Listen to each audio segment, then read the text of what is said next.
जय श्री कृष्णा, राधे राधे, श्री हरिदास। स्वागत है आप सभी का।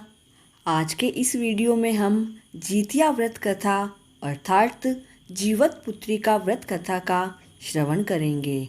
आप सभी को जीवित पुत्रिका व्रत की अनंत शुभकामनाएं। जीवित पुत्रिका व्रत अर्थात जीतिया व्रत आश्विन मास की कृष्ण पक्ष की अष्टमी तिथि को मनाया जाता है।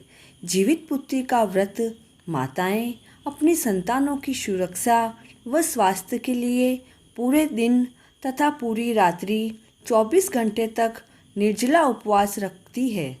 यह व्रत सबसे कठिन व्रतों में माना जाता है। आश्विन मास की कृष्ण पक्ष की सप्तमी से नवमी तक जीवित पुत्री का व्रत किया जाता है। सप्तमी के दिन नहाय खाए के रूप में मनाया जाता है। छठ की तरह जीतिया व्रत में भी नहाय खाए होता है। इस व्रत में महिलाएं प्रातःकाल उठकर किसी नदी व सरोवर में स्नान और पूजा करती है। अगर आपके आसपास नदी व सरोवर नहीं है तो आप स्नान के जल में कुछ बूंदें गंगा जल की मिलाकर स्नान करें। पूजा का संकल्प लें। नहाय खाए वाले दिन में सिर्फ एक समय ही भोजन करना होता है। इस दिन सात्विक आहार ही करना चाहिए। नहाय खाए की रात्रि को छत पर जाकर चारों दिशाओं में कुछ खाना रख दिया जाता है। इसके पीछे यह मान्यता है कि यह खाना चील व सियारनी के लिए रखा जाता है। दूसरे दिन महिलाएं निर्जला व्रत रखती है और अगले दिन तक पारने तक कुछ नहीं खाती है। व्रत के तीसरे और आखिरी दिन पारना किया जाता है। जीतिया व्रत के नियम अलग अलग स्थानों पर अलग अलग होते हैं। तो चलिए अब श्रवण करते हैं जीतिया व्रत कथा। एक समय की बात है, गंधर्वों के एक राजकुमार थे जिनका नाम जीमूतवाहन था। वह बहुत उदार और परोपकारी थे। छोटी आयु में ही उन्हें सत्ता मिल गई थी, लेकिन उनका मन राज्य कार्य में नहीं लगता था। इसी के अंतर्गत वह अपना राज्य छोड़कर अपने पिता की सेवा के लिए वन में गमन कर गए।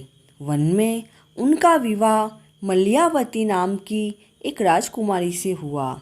एक दिन जब जीमूतवाहन वन में घूम रहे थे तो उन्होंने एक वृद्ध महिला को रोते हुए देखा।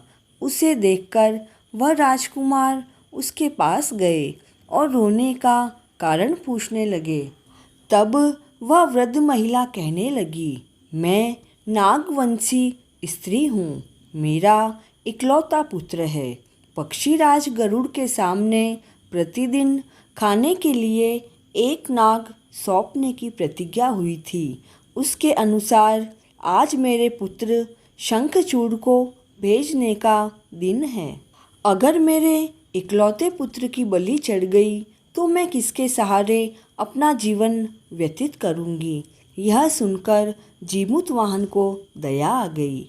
उन्होंने कहा, मैं आपके पुत्र की रक्षा करूंगा। तब वह अपने आप को लाल कपड़े में ढककर भद्रशिला नदी के तट पर लेट गया। तब पक्षीराज गरुड़ वहां पहुंच गए। तब वे लाल कपड़े में ढके हुए जीमूतवाहन को अपने पंजे में दबाकर पहाड़ की चोटी पर जाकर बैठ गए। पक्षीराज गरुड़ को यह देखकर बड़ा आश्चर्य हुआ कि जो आज का शिकार है उसकी आंखों में ना तो आंसू है और ना ही मरने का कोई भय है। तो फिर गरुड़ जी ने जीमूतवाहन का परिचय पूछा। गरुड़ जी के पूछने पर जीमूतवाहन ने वृद्ध महिला से हुई सभी बातें बताई। पक्षीराज गरुड़ हैरान हो गए और उन्हें इस बात पर आश्चर्य हो रहा था कि कोई किसी की मदद के लिए अपने प्राणों को आखिर कैसे दे सकता है।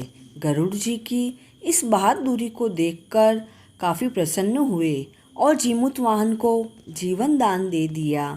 साथ ही उन्होंने भविष्य में नागों की बलि ना लेने की बात भी कही और प्रतिज्ञा की।